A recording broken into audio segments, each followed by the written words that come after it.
Bonjour tout le monde. Hello everyone and welcome to the 40th Sleep Salon of the Sociability of Sleep. My name is Marianne Cloutier. I'm very happy to be here with you today for our very last Sleep Salon. We would like to thank the 30 guests we received over the past 2 years, as well as everyone who attended the events and contributed to the conversation. All salons will remain available to watch on our YouTube channels. The link will be posted in the chat. Since the session will be recorded, feel free to leave your camera off if you want. I'm going to begin with a land acknowledgement. Le projet Sociability of Sleep est situé à Cloutier, Montréal, là où, bien avant l'établissement des Français, différents peuples autochtones ont interagi les uns avec les autres. Nous souhaitons rendre hommage à ces peuples autochtones, à leurs descendants, ainsi qu'à l'esprit de fraternité qui a présidé à la signature en 1701 de la Grande Paix de Montréal, traité de paix fondateur de rapports pacifiques durables entre la France, ses alliés autochtones et la Confédération Haudenosaunee. L'esprit de fraternité à l'origine de ce traité est un modèle pour notre communauté universitaire. I would also like to share in the chat an acknowledgement developed by the Feminist Media Studio at Concordia for our pandemic form of assembly. I would also like to acknowledge that the Sociability of Sleep is supported by funding from the Government of Canada's New Frontiers in Research Fund. On the SOS website, you can sign up for the newsletter to find out more about the project and our final exhibition taking place in Montreal this summer, which will include the art installation, a colloquium, a writer's workshop, and more. You can also keep an eye on our social media. Links are also in the chat. Thank you for taking time to be here today and during the salon. Please free to use the chat to share thoughts, comments, and relevant links that our discussion today brings up for you. There will be a Q&A after our speakers. We invite you to post your questions in the chat, or you can raise your hand to ask them directly. Today's conversation will take place in English. However, feel free to ask any question or make comments in French, and we will be happy to translate. I turn now to our speakers. I will introduce them before they speak for 20-25 minutes each, and then we will open the floor to questions and discussions. We will start with Paul Huebener. He is an associate professor at English at Athabasca University. His latest book, Nature's Broken Clocks, Remaining Time in the Face of the Environmental Crisis, was a finalist for the Alana Bondar Prize for Environmental Humanities and the ASLE UK Book Prize for Ecological Creative Writing. His previous book, Time in Canada, was finalist for the Gabriel Roy Prize.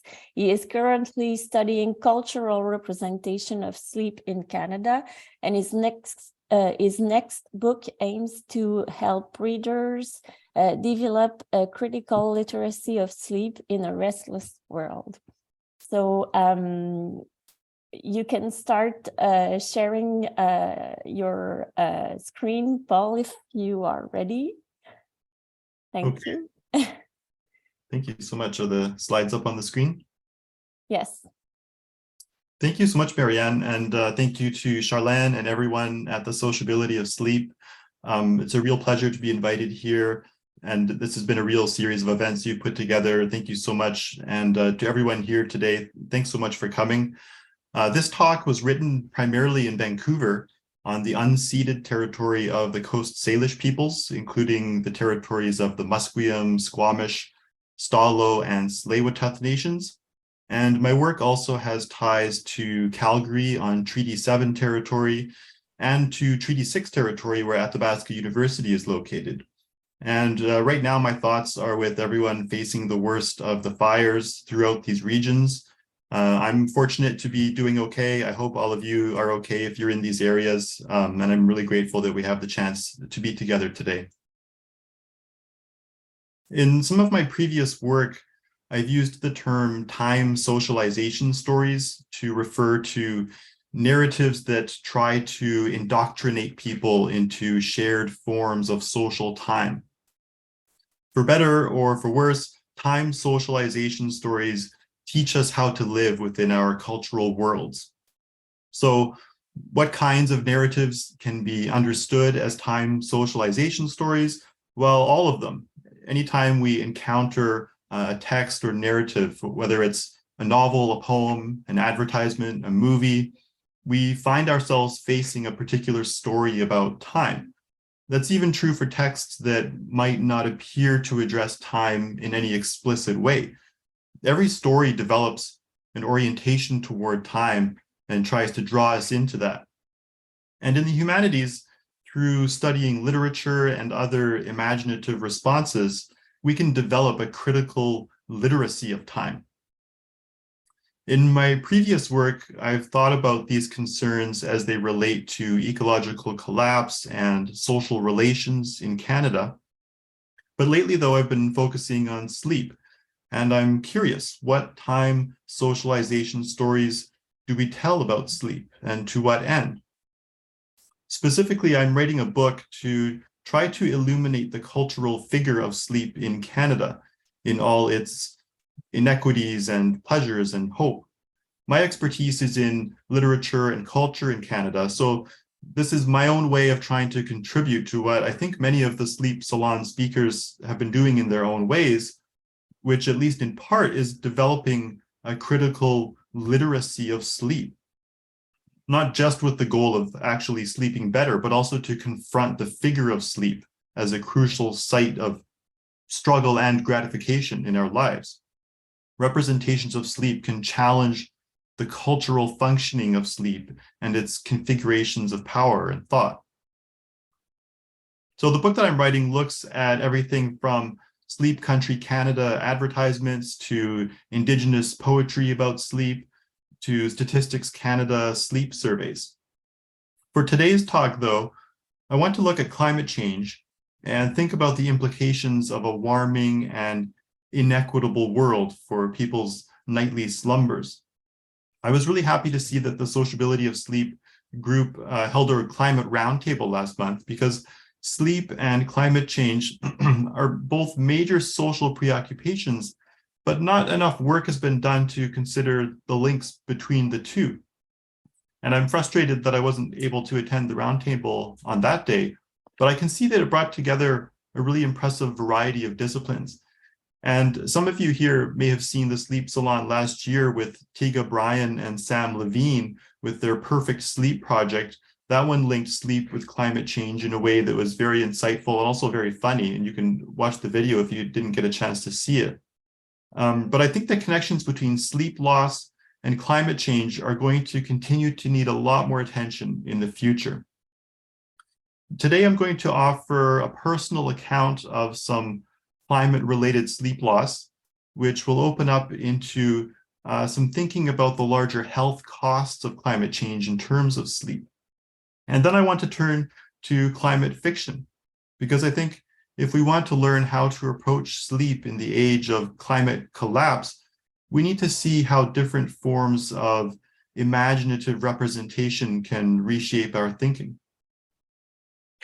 As many of you know, Alberta is currently going through a climate disaster in the form of enormous fires. My story today takes place during a previous climate disaster in Alberta. In June of 2013, unusually heavy rains fell on the foothills of the Rocky Mountains and on the prairie communities to the east. Over 48 hours, some places received the amount of rain they would usually get in the entire month, and then doubled that amount again. The waters overran the rivers that come down from the mountains toward Canmore, High River, Calgary, and other communities. The Bow River that runs through downtown Calgary peaked at 8 times its regular flow rate, flooding neighborhoods, streets, buildings, infrastructure, and parks. "Gather your valuables and go," said Calgary Mayor Naheed Nenshi to the people in the evacuation zones. Our little 2-bedroom apartment in Calgary's Beltline neighborhood, fortunately, was not close to the rivers. My wife Nikki and I sat warm and dry at home, scrolling through news feeds as reports of the rising floodwaters became more dire by the hour. As the evacuation orders spread through the neighborhoods that line the Bow River, we sympathized with all those poor people rushing to escape with little notice, on the verge of losing their homes and businesses and everything inside. Here's what was happening downtown. But we didn't live downtown. Looking out from our 3rd floor balcony at the quiet street that runs past our apartment, we talked about how lucky we were that our neighborhood is separated from the city center by sloped underpasses that would collect any water runoff. We were anxious new parents with an 8-month-old baby, and we couldn't imagine how awful it must be for the families close to the rising water. On the city social media channels, the mandatory evacuation zone spread wider and wider as darkness fell on the city, but we were the lucky ones, calmly turning off the lights and peacefully falling asleep in our own beds. Around midnight, Nikki squeezed my shoulder, waking me up. "We have to go," she said. "We're being evacuated." What? I thought this didn't make sense. We didn't live close to the rivers. We weren't anywhere near the water. I tried to focus my blurry eyes. How could we evacuate? We don't even have a car. Nikki was already packing a go bag. "We have to call Julie," she said. Our friends Julie and Chris, who lived another kilometer further away from the river than us, suddenly became our only frantic hope. I've always been anxious about asking people for favors, and the thought of waking someone up with a midnight phone call seemed as horrifying to me at that moment as the flood itself. Maybe I'll take my chances with the water, I thought. But the evacuation was not optional. We needed help. I dialed the phone, and thankfully, a sleepy Julie picked up. "My good friend Julie," I said. "Did I ever tell you what a good friend you are?" Not missing a beat, they invited us over to stay and even came to pick us up. Back at their place, they immediately insisted on sleeping somehow on their living room couch so Nikki, baby Jamie, and I could take the bedroom. We stayed in their apartment for several days, anxiously watching the news reports and occasionally trekking through the neighborhood to check on our cat. Luckily, our street remained dry, but as the days without power stretched on, our apartment became surprisingly alien and cold. Everything in the fridge had to be thrown away. And this was how our family became, for a brief period, climate evacuees in our own city. The lived experience of climate disaster took the form of our own lost sleep, as Nikki stayed awake for hours checking the evacuation zones, as we abandoned our home in the middle of the night, and as we in turn disrupted the sleep of our friends who unexpectedly became our 24-hour disaster response team. With all the flooded homes and the lost lives, a few nights of fragile sleep may seem insignificant, but within this experience of sleeplessness was a glimpse into a world of ever worsening climate disasters. Nikki and I have marveled at how quickly we went from, "Thank goodness this won't affect us," to "we're being evacuated." For us, this climate-induced disruption to our sleep was shocking, something we'd never seen before. Our son, Jamie, on the other hand, was born into a world where the next climate disaster might always be waiting just outside the door, ready to knock in the middle of the night. In the first large-scale study to examine the implications of climate change for human sleep, a team of American researchers in 2017 compared personal sleep surveys from about 750,000 people with the corresponding weather records for their cities. Higher body temperatures make sleep more difficult. And sure enough, the study found that people had more trouble sleeping on the hotter nights. This does not bode well for the future, especially since nighttime temperatures are rising more quickly than daytime temperatures.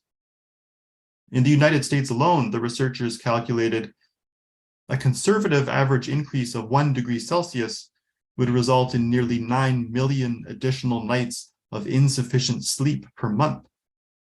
Moreover, as with so many of the impacts of climate change, these kinds of effects are not felt equitably across the population, but are several times worse for seniors and people with low incomes. While this kind of study can be useful for thinking about average temperatures, my family's brief experience with sleepless nights during the Alberta flood, along with our imposing on Julie and Chris in the middle of the night, is just one small example of how the disruptions of climate change poses to good sleep are not limited to the obvious measure of increasing heat. Climate change is not just a matter of rising average temperatures. It's characterized by tipping points, cascading effects, and sudden disasters. Fires, floods, storms, water shortages, ground level ozone, and as we're seeing right now, continent-wide clouds of smoke. These are all arriving faster and stronger. In some places, such as the Arctic and the global south, are faring worse than others. The flooding of a third of Pakistan in 2022 that displaced 33 million people, or the years-long drought in the Horn of Africa that has left over 4 million people in severe humanitarian crisis. These events go far beyond disrupted sleep, yet sleeplessness surely is one terrible part of them. If a 1 degree average increase in the United States is a troubling scenario, what will it mean to see more severe heat waves in Lagos, worsening drought in Yemen, or stronger hurricanes in Haiti? With Canada warming twice as fast as the global average, where will we see the next so-called 100-year flood like the ones that struck Quebec in 2017 and 2019? How can we address the fact that urban heat deaths are strongly correlated to poverty and race, or that 80% of the people displaced by climate change are women? Calculations of global averages can unintentionally conceal the inequitable chaos of global heating. Let's skip ahead now to June of 2021. In this month, the Canadian Institute for Climate Choices, which is a federally funded independent research partnership, released a report called The Health Costs of Climate Change. The report cautioned that by 2050, extreme heat in Canada could cause roughly 300 to 400 deaths per year.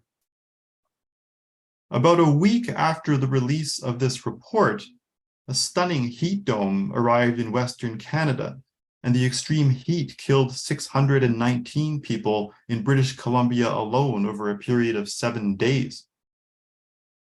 In situations like these, the urgency of saving lives and homes is the top priority, but the problem of sleep will increasingly become a nightly struggle for billions of people throughout this century and beyond. The report from the Institute for Climate Choices did not mention sleep as a health concern associated with climate change, but sleep is a genuine problem for those who are stuck inside a heat wave or seeking shelter during an evacuation. Extreme heat causes sleep loss due to high body temperatures, but the quality of sleep is affected too. An overly warm sleeper will get less deep sleep and less REM time. This is not even to speak of the insomnia many people endure due to climate anxiety, or the sleeplessness associated with climate-related PTSD, such as that experienced by survivors of the 2016 fire in Fort McMurray. By disrupting sleep, a hotter planet creates a population with reduced learning abilities, poor emotional regulation, and damaged immune systems. harming exactly those capacities that are crucial for adaptation and collective survival. It's become something of a truism each sweltering summer for people to remark, "This is the coldest summer for the next 10,000 years." It's a kind of darkly humorous comment that people make with sweat dripping down their faces, knowing that the heat will only be getting worse. As my own family lay awake on those awful nights of the heat dome, I couldn't help wondering, is this the best sleep for the next 10,000 years? One practical lesson here is that air conditioning now needs to be seen as a basic utility like plumbing and heat. The fact that indoor cooling remains too expensive for many people is just one measure of climate injustice.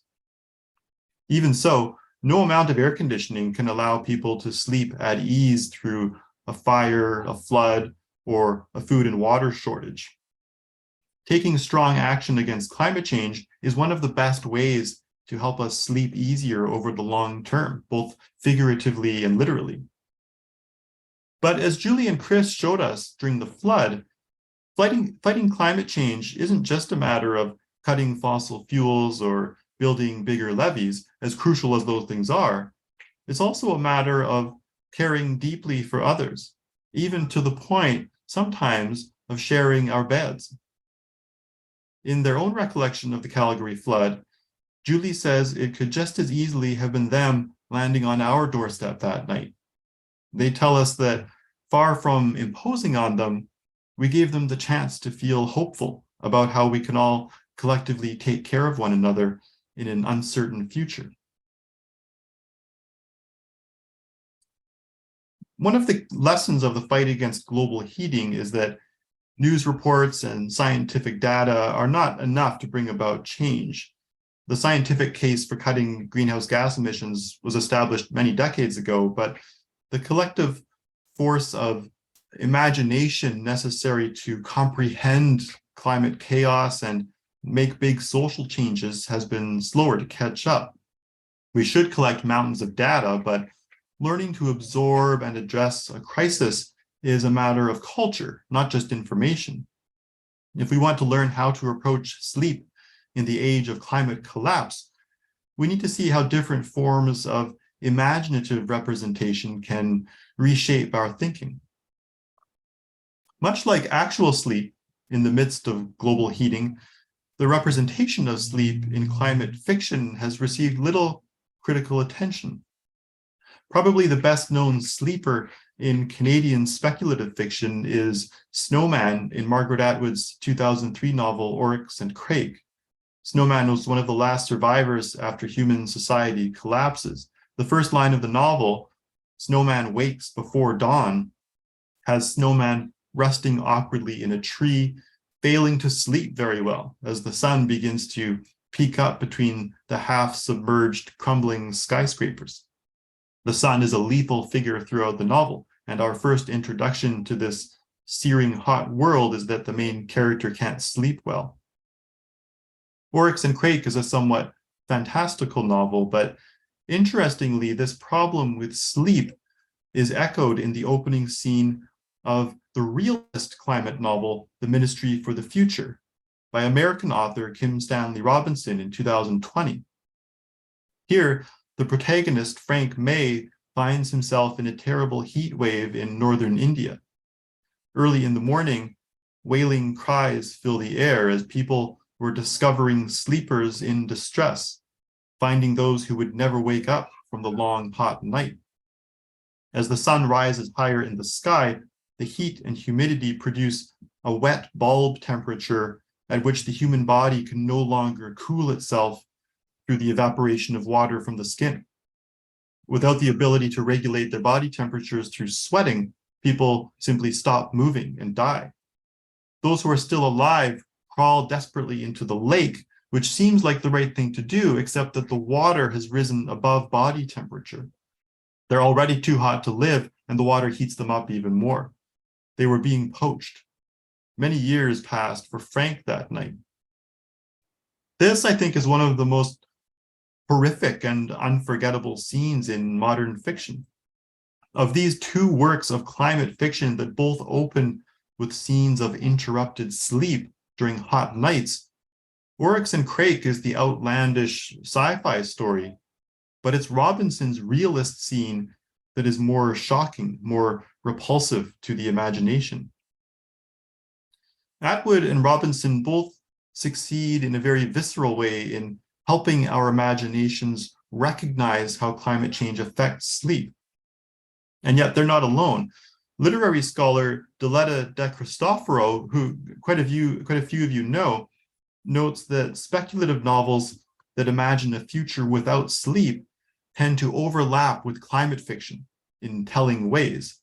She writes, "A powerful environmental thread runs through many of these fictions, in which climate breakdown Earth is paralleled with human bodies breaking down under the weight of constant hypervigilance. Speculative novels about a world without sleep may take place in another dimension, but like all good fictions, they have much to say about the anxieties and hopes of our own world. Still, there's an uncomfortable sense in which narratives such as Oryx and Crake and The Ministry for the Future, both written by successful white authors, seem consistent with the idea that climate and environmental disasters only become remarkable or real when they happen to financially comfortable white people. It isn't so much that these novels do something wrong, but rather that we need to read beyond them as well. This is similar in a way to the risk of my relating my own personal account of the Alberta flood. The story can work, I think, if it opens up into larger concerns, but not so much if it's just about me. Reading beyond these kinds of texts can take place not just in terms of authorship and subject matter, but also in terms of form or genre. Poet and professor Rita Wong is well known for her decolonial writing and activism, particularly in regards to the protection of water on Indigenous land. This is her 2015 volume, Undercurrent. Her poem, Sleepless in Samba Cay, takes place in the Northwest Territories, where the Yellowknife River flows into Yellowknife Bay at Great Slave Lake. This place, she writes, is precariously perched on once infinite ice and sweltering in broken records. So many degrees of industry intrusion on the front lines of global warming, global dying. As the river carries toxins from the gold and diamond mines, and as the ice disappears while the North heats up more rapidly than the rest of the planet, the sleepless in the title of the poem speaks to the anxiety and fear brought about by ecological destruction wreaked by industry. The title of the poem seems to allude to the 1993 romantic comedy film Sleepless in Seattle, but the light-hearted courtship of Meg Ryan and Tom Hanks is pointedly replaced here by colonization and industrial poisoning amidst global heating. The poem takes the problem of insomnia, which is portrayed as a figure of comedy in the Hollywood movie, and shows that for those who face the consequences of the settler society's actions, sleeplessness is a much more literal and serious matter. A more positive ecological vision of sleep emerges in the next poem in Undercurrent, titled What Remains. This poem begins, "Sleep replenishes a tired mind. Birdsong renews wild life in cities' midst." Here, the sleep that replenishes a tired mind is placed immediately before the birdsong that renews wildlife within the city. This creates a conceptual link through which we see birdsong as sleep, and perhaps sleep as birdsong. Birdsong, this metaphor says, plays the same replenishing role as sleep, doing so for the ecosystem in the city rather than for the mind. This creates a secondary metaphor of ecosystem as mind, just as the mind is a complex network of living activity that requires recovery from exhaustion. The wild environment needs to recover from its depletion within the city. This poem then forms a kind of companion piece to Sleepless in Samba Cay, where the first poem draws an association between ecological harm and insomnia. The second links ecological recovery with the replenishment of sleep. The use of bird song at the heart of this renewal also nods self-consciously to the role that poetry plays in witnessing and responding to ecological relations. Birds and their songs are iconic metaphors for poetry, poetry being a creative form through which the imagination takes flight in language. Poetry, too, is a kind of sleep, a fertile realm beyond usual consciousness through which we can relate to our ecological worlds with fresh eyes. Scholars in the energy humanities often point out that oil shapes modern culture in ways that are often invisible. But sleep, too, is a largely hidden substance upon which our cultural world depends. What might sleep look like in a world no longer tied to the narratives and supply chains built on oil? How can we learn to invent and share good sleep amidst the anxieties of time running out? If our collective response to climate change will be judged by how we mitigate its inequities, how can we learn to measure climate justice in part through equitable access to good sleep? The conditions of sleep are not separate from waking life, and the concerns that characterize the waking world always intertwine with the ways we sleep or fail to sleep. If we want to create good conditions for sleep, we should work toward energy transition, reconciliation, social safety nets, and other ways of fostering equity for everyone. We should fight climate change like our very bedrooms depend on it, because they do. These matters will shape what sleep in the Anthropocene looks like, and approaching these questions requires the forms of critical literacy that are fostered within the humanities. After all, we encounter sleep socialization stories every day. Every sleep tells a story, and we need to nurture more thoughtful readers of sleep. Thanks so much for listening. Thanks a lot, Paul, for this very, very interesting presentation. So please hold your questions for the discussion. I now have the pleasure to introduce Alex Haagaard. Alex is an artist and independent researcher based in Kingston, Ontario. Their work does not fit tidily in any one discipline, but tends to coalesce around the areas of design, critical disability theory, and philosophy of medicine.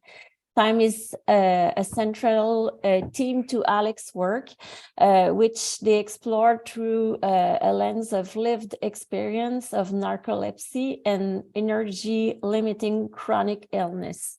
They have taught a graduate course on designing against time at the School of Visual Arts in New York and are currently developing practices to support neglected modes of access, including temporal access as an accessibility lead for the digital mental health platform Wellness Together Canada.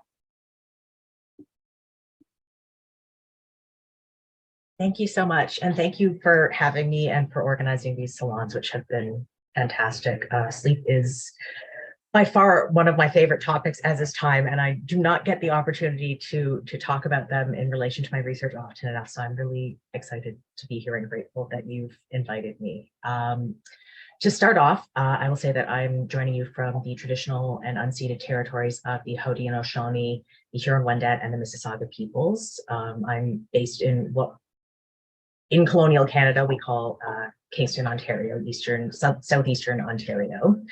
To provide a visual description of myself, I am a white non-binary person with short blonde hair that's cropped closer at the sides and longer on top. I'm wearing round black plastic eyeglasses, a long sleeve shirt that says awake in neon graffiti style letters, and sort of fuchsia pink lipstick. And I'm sitting in front of a very messy coffee table and couch because, speaking of climate change, I had to bring all my plants in from the balcony last night because we had frost here. So to give a little bit of an intro of what I'm going to be talking about. Yeah, my work is profoundly guided by my lived experiences as a disabled person and a person with chronic illness. I identify as an invalid. It's a term that I reclaim in the same way that some hypervisibly disabled people claim the word CRIP for me. My experiences are characterized by what I call invisibilized disability, which I don't mean in the sort of common colloquial sense of invisibilities that we don't see when we look casually. I mean disabilities that have been characterized by an experience of being told by the clinic that there's nothing wrong with me at all. So I've been chronically ill since I was a young child. I first remember sort of specific symptoms related to some of my illnesses that I know I have when I was about 4 years old. And I wasn't diagnosed with those illnesses until I was 30. So that shaped your identity and relation to consciousness in a really profound way. And through that time, sorry, now my dog is chiming in. Through that time, I also developed narcolepsy. I began, and it's, speaking of time, one of the things that they always ask you on clinical questionnaires when you're seeking care for narcolepsy is, when did you first start experiencing symptoms? And like, I've never been able to answer that question. I don't really know. I've always dealt with fatigue. It started sometime between my last year of high school and my first year of graduate school, but I don't quite know where and when. I remember sort of starting to fall asleep in the car, which was not a thing I was ever able to do before in my last year of high school. And graduate school was when I finally started seeking a diagnosis, because I was getting in trouble for never making it to class or meetings as a research assistant on time, and people were getting angry with me for being so inconsiderate, when the reality was that I could sleep through an alarm at top volume going off for 3 hours, which also did not make my landlady, who lived above me, very happy. So at some point in that period, the sleep, the drive to sleep, the thirst for sleep became abnormal. And for a long time, I chalked it up to everyone has abnormal sleep patterns, because, you know, that is a very normal, speaking of sort of narratives of normalization around sleep, it's very normalized to have abnormal sleep patterns and to be tired, to be exhausted when you're studying at university. And so for me, I think masked what was actually my narcolepsy for probably a long time. So anyway, in the intervening years, since I have become aware of that, sort of connected with critical disability theory, it has come to inform my work. I've become really interested in investigating how we invisibilize illness through sort of the epistemic frameworks of the clinic. And I, in between seeking diagnoses and sleeping incessantly, I did pursue a career in design. And so that has now come to inform my design work. I've developed a focus on designing in relation to disability and focusing on accessibility. And I've become really interested in what I call neglected modes of access, which are the ones that are associated with those invisibilized forms of disability. And they often tend to be harder to accommodate because they require really rethinking things that we take for granted in society, such as the way that time operates. So this presentation, I'm going to be honest, I got a little weird with it because I do not get the opportunity to talk about time enough. And there have been some thoughts that I never get to talk to anyone about except my best friend on Messenger, and he tolerates me just info dumping at him. So we're going to get a little weird and conceptual and not answer many questions. I think raise more questions than I answer. And also, full disclosure, I wrote this presentation in a big rush yesterday morning and this morning, mostly while walking the dogs, which isn't unusual for me. That's how I do most of my writing. It's always at the last minute, always in a rush. And it's usually not something I acknowledge because it usually signifies a lack of care and respect. But today I'm mentioning it because it is very, very relevant to the topic of what we are discussing. And I also just realized I should be sharing my screen because I have the presentation that I just completely forgot to share. So let me just do that. Off to, no, it's not showing. There we go. Ahead of myself there. It's also a thing that happens when you've got a narcoleptic brain. So yeah, that was that slide. And also, just for the purpose of visual description, it shows an image of a building in London, England, a sort of I guess, Regency style, very, very symmetrical, very imposing and sort of monolithic building with I guess those Dorian columns, and sort of made out of, I don't know, is it limestone that they were made out of? Anyway, it's very gray, very imposing, very formal and old looking, but it was taken with a narrative clip, which were these little cameras you could get for a while that would take pictures.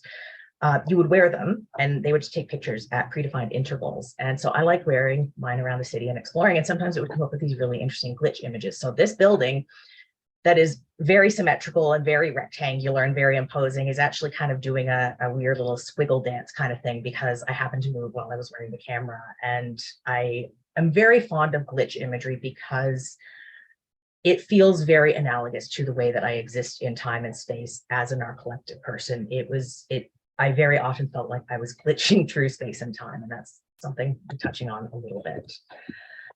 So back to the fact that I am always doing things at the last minute and in a rush. This is a quote from, I believe it originated on Instagram and it made the rounds on social media a few years ago. And it is from the account Stronger Than POTS. So this is someone with postural orthostatic tachycardia syndrome. It's a chronic illness. It has nothing to do with sleep, but it does result in severe chronic fatigue. And there is, did you know? No.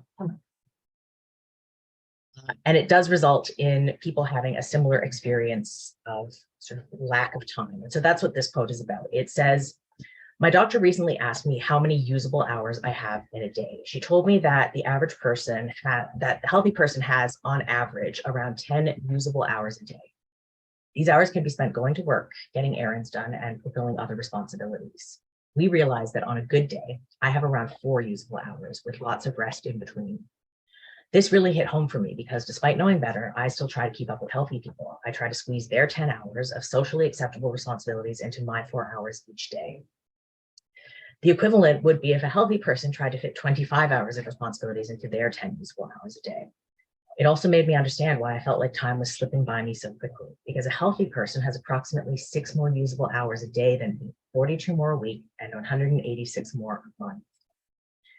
And so the reason that I always do things in a rush and at the last minute, and that I never have enough time, is because of this experience. I literally do have less time in a day than someone who is not chronically ill. I'm narcoleptic.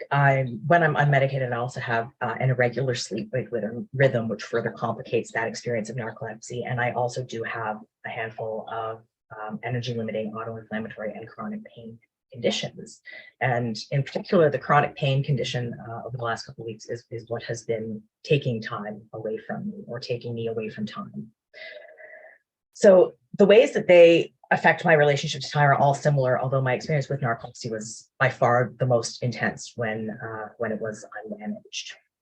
And I would say that a primary feature of chronic illness and what distinguishes it from wellness and from chronically well disability is that they limit your usable hours in a day. You very literally have less time than everyone else. And often you also don't know how much time you're going to have or when you're going to have it. So you get used to doing things in a rush, doing as many things as you possibly can, as this post describes, while you can.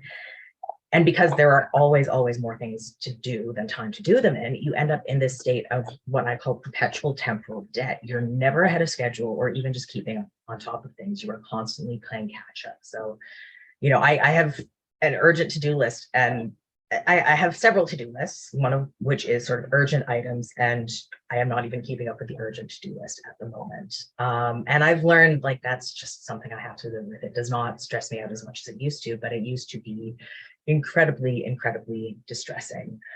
And then what happens is a flare hits, like the last couple of weeks.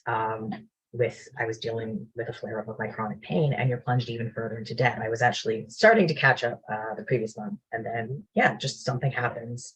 Your pain or your fatigue or your hypersomnolence flare up, and then, you know, you're back where you started. And when you live in temporal poverty, it becomes really hard to imagine spending time on something that's non-essential as well, and it becomes even harder to commit to doing anything in advance. The journalist Linda Tirado several years ago wrote an essay called "Why I Make Terrible Decisions or Poverty Thoughts." And she says, when you never have enough money, it ceases to have meaning. Poverty is bleak and it cuts off your long-term brain. And the reason I call this temporal poverty is because it works in very much the same way. Like I don't accept invitations to things because for one thing, I never know if I'm going to have the energy to attend. And even if I did have the energy to attend, I'd have so many more essential things to do. And it's not even that I don't want to do these things. It's that when you have to choose between going to, a cool event on Zoom versus going grocery shopping or, paying your hydro bill, then, you don't really have a choice. And what caused me to realize this was around the start of the pandemic, because for so long, I'd sort of focused on the ways in which physical events and physical spaces were inaccessible to me as someone with chronic pain, chronic fatigue, and who is an ambulatory wheelchair and who at the time used my wheelchair a lot more than I do now. And then the pandemic hit and suddenly things moved on to Zoom. We started having Zoom events. And after about a year, I realized I hadn't actually gone to any of them except the ones that I was speaking at. And that was what really got me thinking about the fact that temporal poverty and temporal access are a thing as well, and how might we contend with that? And I also find it really notable what this person, Stronger Than Potts, speaks about in terms of the perception of time, why time feels like it slips by so quickly, because that's actually a little bit counterintuitive to how we normally think about time. We normally find that we normally think about time as being the less time you have, the slower it moves. We talk about dog years, that one 1 year for humans is the equivalent of what dogs would perceive as 7 years. We think about when you're an adult. Steffi, no, I gave them both bones to distract them, and now she's barking at her sister because she wants her sister's bone. We talk about how when we are adults, we perceive time as moving more quickly than we do when we are children, because each fraction, each unit of time makes up a smaller proportion of our life. So logically, we would actually think that we should actually perceive time as moving by more slowly when we have less of it, because we are present in time less as someone with chronic fatigue hypersomnolence. So I think that's something really, really interesting. And it sort of points to, it's an illustration of the way that objective time, or time as perceived by an external observer, differs from our subjective perception in time. So on average, I move very slowly in time. I'm slow to meet deadlines. I experience delays. I process things quite slowly. And to an external observer watching me over the course of weeks or months, they would think that I move quite haltingly. I have sort of these bursts of frantic activity where I'm working from like 5 a.m. to 8 p.m. and, knocking things off my to-do list. And then really long periods where I'm doing absolutely nothing. I'm lying in bed, not listening to, a rerun of a sitcom I've not listened to 30 times before, because that's all I have energy for. I don't even have energy to watch a new television show. But for me, subjectively, that frantic pace is constant. I am always moving through time, and time is always moving past me incredibly quickly, because the periods of time where I am still are, for me, subjectively, actually periods of time where I am absent from time. I am absent from consciousness. And so this is a gift of the 10th Doctor. He has sort of a look of dawning realization on his face as he says 1879. And then he sort of shrugs and says, same difference. And Rose Tyler sort of glares at him a little bit. When my narcolepsy and irregular sleep-wake rhythm were unmanaged, I like to think of myself as a really shitty time lord. I had a tendency to jump through time and sometimes space if I happened to fall asleep on a bus or a train. I just wasn't very good at controlling when or where I jumped. And so this is an image of my shitty TARDIS. I was living in Cardiff sort of around the time when my narcolepsy became really, really unmanageable. It was diagnosed by that point, but was still not adequately managed, because when you have narcolepsy, it is often actually very difficult to find a treatment that works effectively for you. We have treatments, but the first and second line ones, they very much sort of patch over the symptoms ineffectively. They force you to be awake, but you don't actually really feel awake. So anyway, at the time I was living in Cardiff on a research contract, and they had these old standalone toilet stalls, and I thought that is what my TARDIS would look like. It's a shitty TARDIS. So I like to conceptualize narcolepsy as a form of time travel, at least from a phenomenological perspective. Time and consciousness are closely entangled with each other. Theories of post-traumatic stress disorder suggest that it arises from the nervous system's failure to consolidate traumatic memories during sleep. And indeed, we know that sleep is important. One of the main functions of sleep, we think, is for the processing and consolidation of memories. And there are specific stages to sleep, and they play different roles in processing different types of memories. So the two stages of sleep that are thought to be most important in processing memories are what's called REM sleep, rapid eye movement sleep, and slow wave sleep. And both of those phases of sleep, we experience dreaming during them. But usually REM is what we sort of associate with the more fantastical dreamlike dreams, whereas slow wave sleep is sort of the more boring everyday dreams that we might have. And REM sleep is thought to be associated with the processing of what we call procedural memory or implicit memory. And that is the stuff that tends to be associated with the processing of emotions. And as it is framed in psychiatry and discussions around PTSD, we say that that is the process, and that is the point by which we move emotional memories from something we are experiencing now to something that happened to us in the past. They go from an experience to a memory. They move from the present to the past. And so narcolepsy, the defining feature, clinical feature of narcolepsy is elevated REM sleep. So the way that you experience it phenomenologically is, we sort of know the stereotype of narcolepsy, which is that people fall asleep and collapse very suddenly and abruptly, and then they wake back up. But that's not what the experience of it feels like at all, because for whatever reason, and we don't quite know why, when you have narcolepsy, your sleep isn't refreshing. It can be somewhat refreshing for some people, but overall, it is not as refreshing as it should be. And for me in particular, it was not refreshing at all. I was sleeping at its worst upwards of 16 hours a day, sometimes 23 hours a day. And I would wake up and I would feel like I hadn't slept at all. And so after 24 hours of sleep deprivation, a typical person, a neurotypical person, experiences a level of cognitive and motor impairment that's equivalent to 8.10 blood alcohol count. And after 36 hours, they begin to experience involuntary microsleeps, appetite changes, impaired immune function. After 48 hours, they begin to hallucinate and experience mood changes. And after 96 hours, the urge to sleep becomes unbearable, and you can begin to experience psychosis. You experience it's called altered reality, but the reality that you experience is different from consensus reality. And at the same time, we have something called eye movement desensitization response therapy, EMDR therapy, which is a very supposed to be very effective. It's very well respected, very popular therapy for trauma and post-traumatic stress disorder. And the way that works is that it is actually essentially trying to mimic, they're not 100% sure how it works. The way it's thought to work is that it essentially mimics rapid eye movement sleep, except in a conscious state where you're able to consciously engage with the memories that you're processing.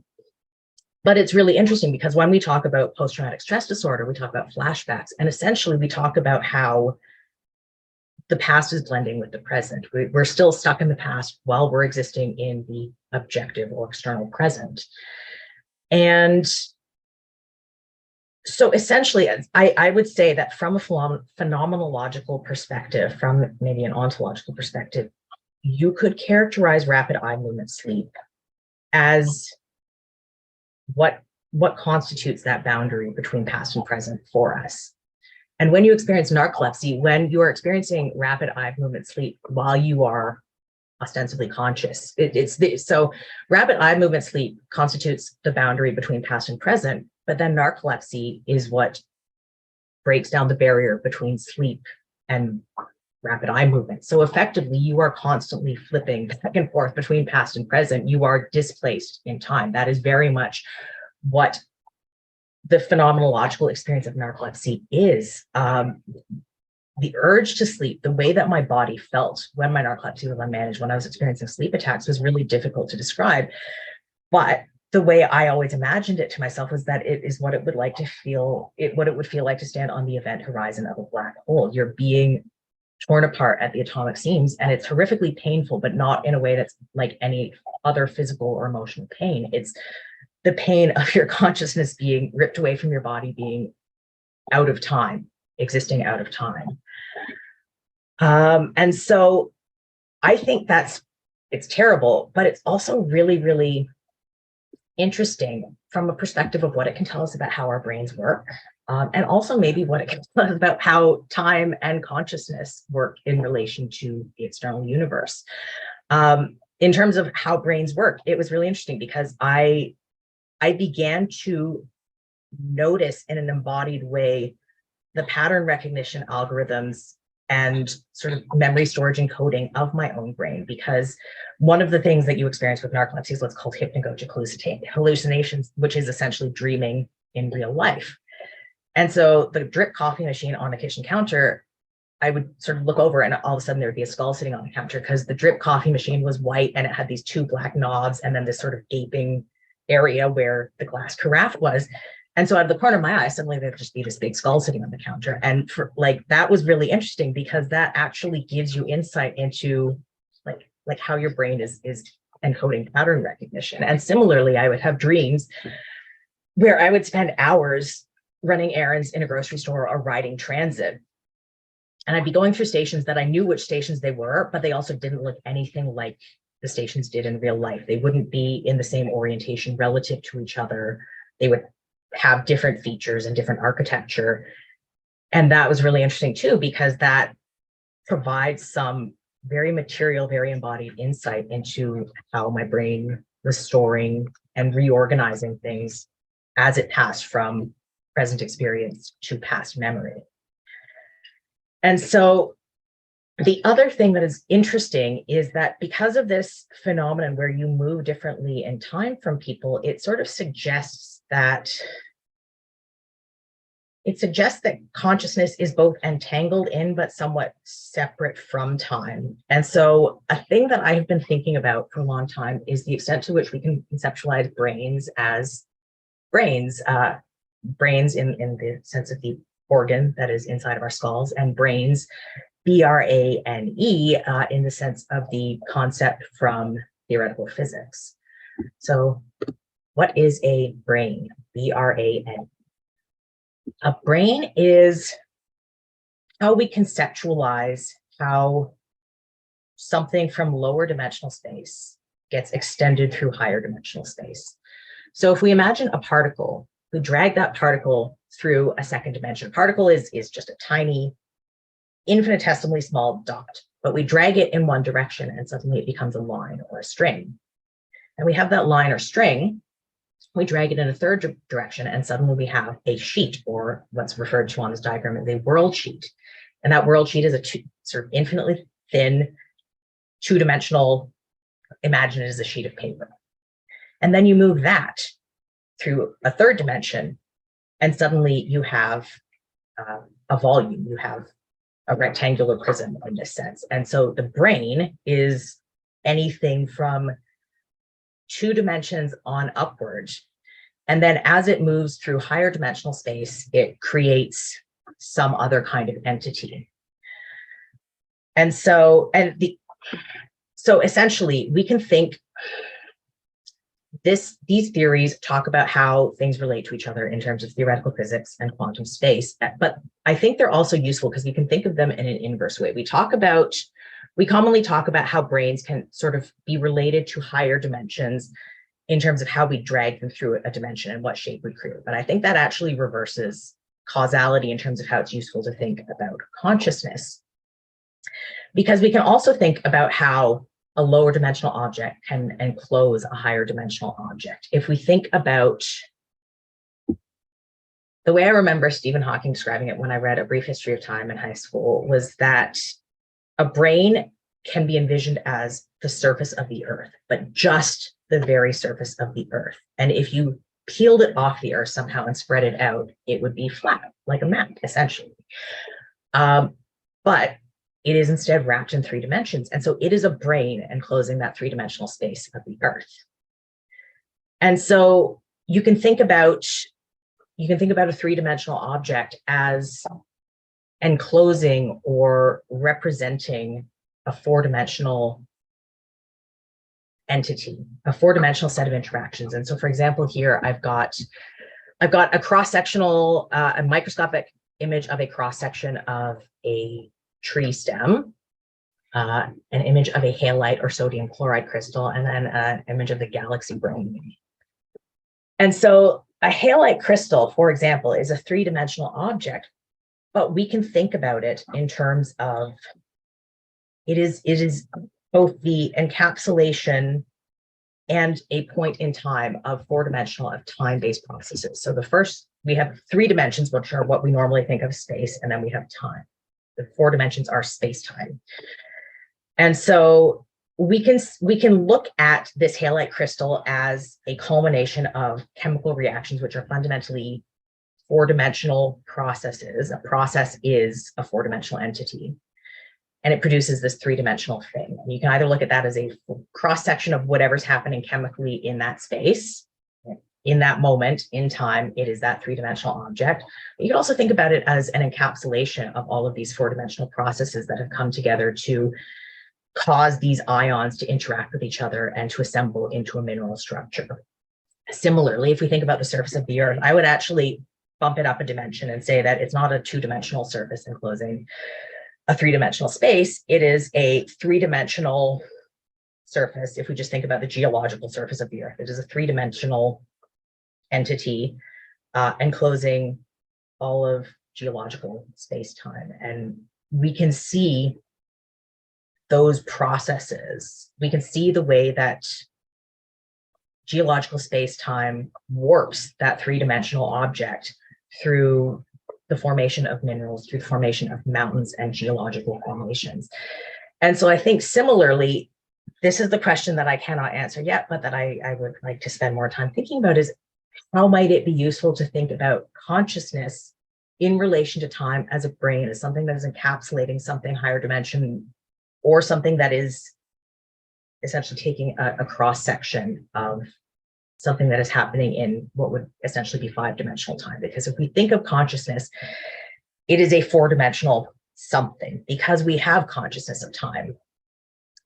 But we also don't have the ability to predict the future, or under normal circumstances in material ways to move backwards or jump in time.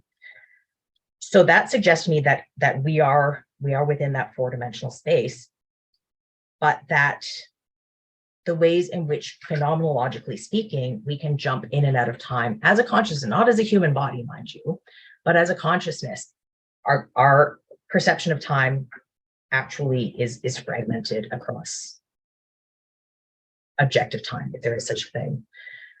And so if we think about consciousness as a 4-dimensional sort of hologram imprinting of a higher dimensional set of processes, what might that be able to tell us about what consciousness means, about how memory works, about how we interact with each other, and about how space itself functions? And like, I am not a theoretical physicist.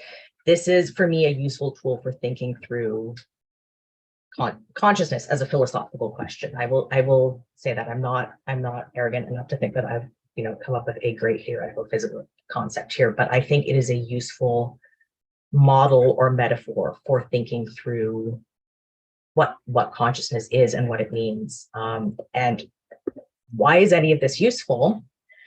I think, first of all, I like to understand problems from first principles. For me, understanding how consciousness is related to and exists in time and in the universe, that just helps me to process the trauma of being a narcoleptic. But it's also useful because if I go back to that experience of being chronically ill, of being constantly in temporal poverty, and of experiencing what I call temporal inaccessibility, the ways that Zoom made things more physically accessible, more spatially accessible, but it didn't make them more temporally accessible. And designing for temporal accessibility is not really something that we ever do. When we talk about accessibility, when we talk about barrier-free design, the barriers that we talk about are pretty exclusively spatial ones. We pretty exclusively talk about how spaces are designed. We don't talk about how those spaces or the interactions that happen within them exist in relation to time. And one thing that that the pandemic and the burgeoning of Zoom culture showed us was that there are ways to spatially distribute co-presence. So co-presence is the sort of phenomenological intersubjective experience of being with others. And that is something that traditionally we have thought of as being in the same space at the same time.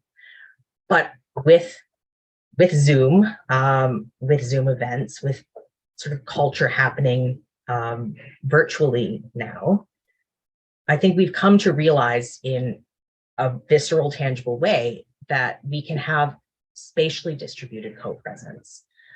But there's still an assumption, there's still a requirement that co-present requires you to be in some space in the same time. And I think if we really want to get to designing for temporal accessibility and therefore designing for the meaningful inclusion of people with chronic illness, I think that we need to start thinking very experimentally and creatively. And I think it's an incredibly difficult design question. And I also think it's an incredibly exciting one because it's something very different from anything we do currently.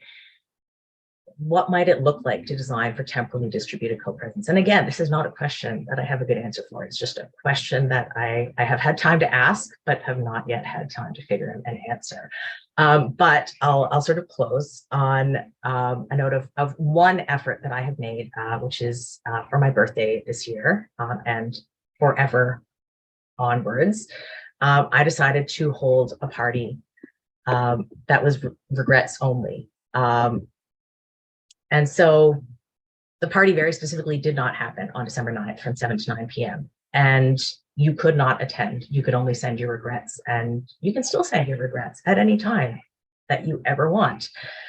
And for me, this was sort of an experimental attempt to see, how might we create temporally distributed co-presence. And it was really fun for like a few weeks. And then still occasionally now I get people's regrets for not attending my party. And I think thinking creatively and thinking from a perspective of sleep disorders and particularly hypersomnolence disorders and circadian rhythm disorders, I think can really challenge us to think about how we exist in and orient ourselves to time and thus how we relate to each other and how we design to support our relationships with each other. And I will end there.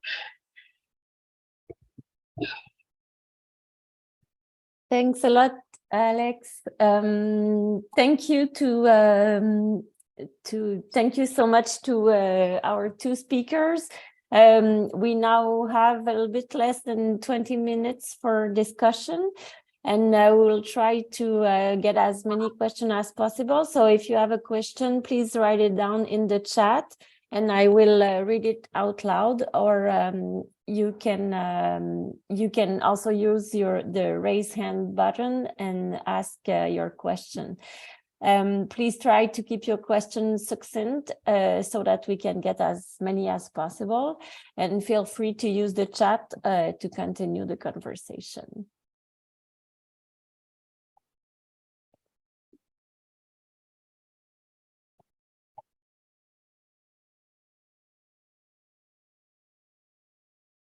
So there's a question from Alexandra.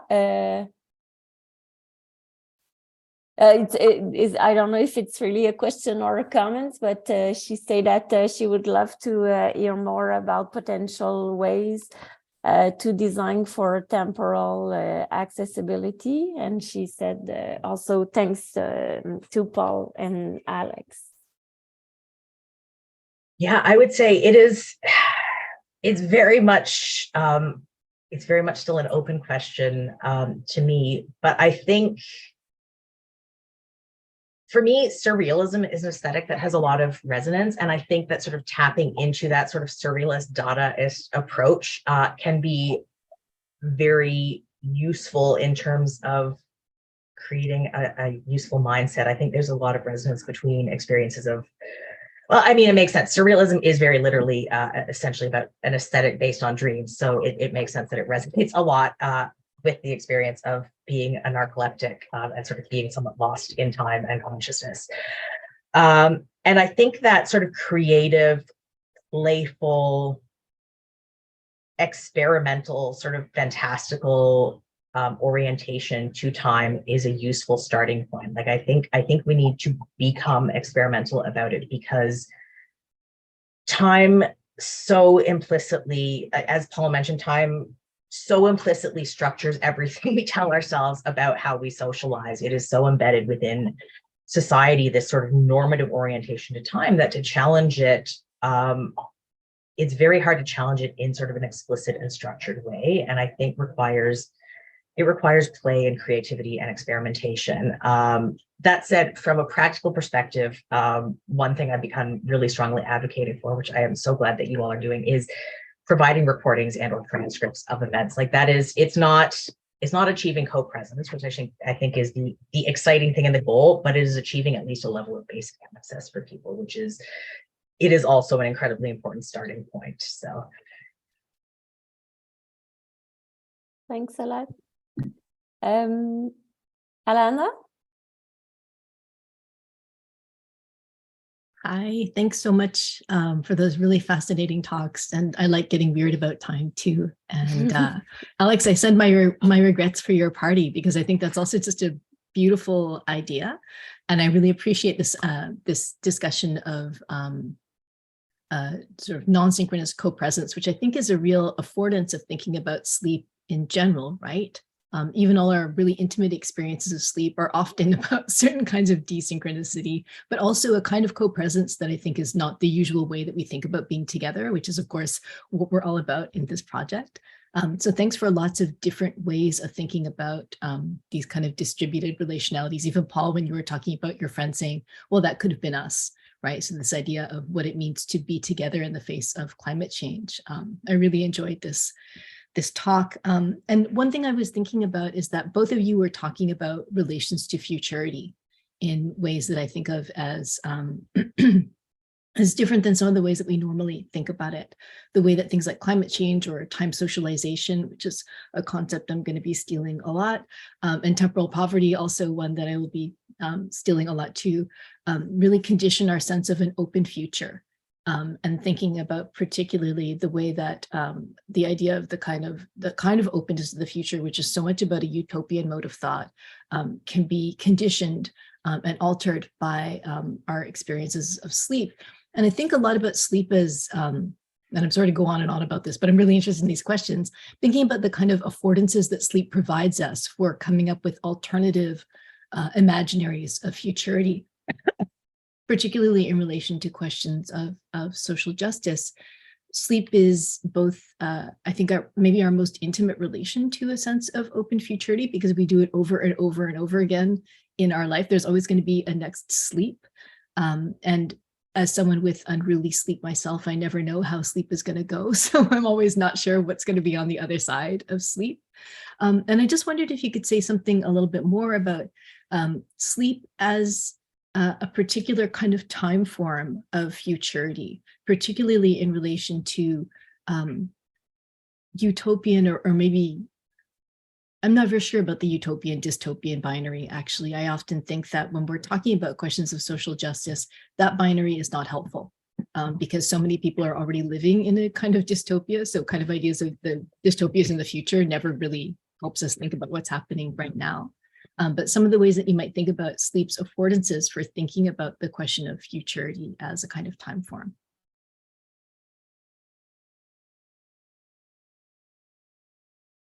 Alex, do you have a preference? Did you want to speak, or would you like me to? Sorry, you go ahead. Yeah, they're really, really great questions. I mean, I often think about time in terms of power, in terms of cultural and social power. And one of the things that time has in common with sleep is that because they're both universal experiences, they can easily lull people into thinking that, you know, that time is a great equalizer, or that sleep is something that all people share in common. But they can really involve powerful forms of inequity. And time in that sense, I think, is always political. And this accessibility question is fascinating to me in that context too. I don't have expertise in accessibility, but I've just found, Alex, your talk so illuminating. And one of the things with time in terms of power is that it's important to ask who's controlling things like sequence, duration, delay, speed. So when a government, for example, says we're going to run consultations on an industrial development, well, what's the sequence of that? Does the excavation begin first and then the consultation starts, or is it the other way around? Who controls the timeline for when these consultations will happen? What's the sequence? What's the what are the deadlines? How quickly do things go? So there will be First Nations groups, for example, saying, well, you're telling us that you're doing a consultation, but the deadline is next week. That's not a consultation at all. And I think some of those lessons for me that I've learned about time can transfer over to the domain of sleep. Sleep loss is often portrayed as an individual failure, but it has a lot to do with culture and forms of power that are imposed. And so this question of the future, I think, has a lot to do with whose vision of sleep or the future or time holds power at a given moment. And that's one of the reasons that I've sort of developed an interest in things like social safety nets as a method for improving sleep. So a self-help book will tell you that you should lower your room temperature and not bring your smartphone to bed. And that might be good advice, but it's not enough to solve a cultural problem. And so I'm interested in this idea that if we want to envision better sleep in the future, it is more a matter of things like fighting climate change and developing safety nets. And I think there's got to be some really interesting ways that kind of thinking can intersect with matters of accessibility. And that's one of the reasons that your talk was so fascinating to me, Alex. I'm chuckling at the smartphone thing because I've heard that so many times from so many doctors. Even after I was diagnosed with narcolepsy, they somehow thought that sleep hygiene was going to fix that. But anyway, yeah, I'm so glad that you brought up power, because I think one of the things that makes temporal accessibility so hard to design for, so hard to even imagine, is the ways that time and the way that sort of we think about time currently is wrapped up in power. Because I mean, one of the things that we could do, it would not fully obviously address the fact that as a narcoleptic person, you can be fully absent from consciousness for long and unpredictable periods of time, but moving more slowly, simply accommodating unpredictability in scheduling. And that is something, we, under the law, under the ADA, because we don't really have comprehensive accessibility legislation in Canada. We have the Accessible Canada Act now, but it's not comprehensive in the way the ADA is. But anyway, under the ADA and under the AODA and the Accessible BC Act, there are protections for disabled people and employment, but there's a very important distinction there, which is that you have to provide disabled people with reasonable accommodations. And the term reasonable is well, it's flexible, let's say, but also, like, the term reasonable itself, even if there were a rigid definition, it's about power, really. And the fact is that temporal accommodations are always going to be unreasonable because they require us to fundamentally challenge the things that capitalism is built on: speed and productivity and consistency, and particularly industrial capitalism, which has sort of the 9-to-5 workday and regular sleep schedules and wristwatches have all sort of socialized people to orient themselves to time in very machine-like ways. And one of the things that temporal accessibility requires is moving away from that orientation to time. And that requires a serious, serious challenge to systems of power.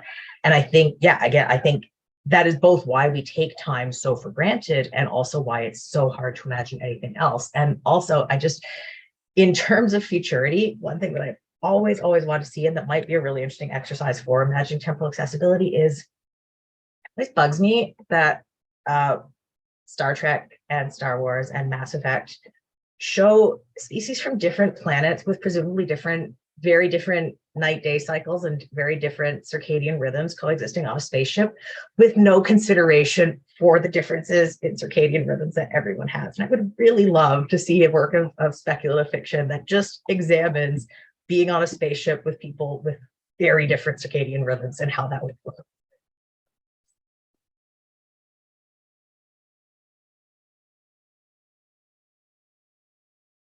We have a question in the chat. So there's a comment, big thanks to both speakers. I was really intrigued by Paul's comment about maybe accounting for sleep equity in climate justice.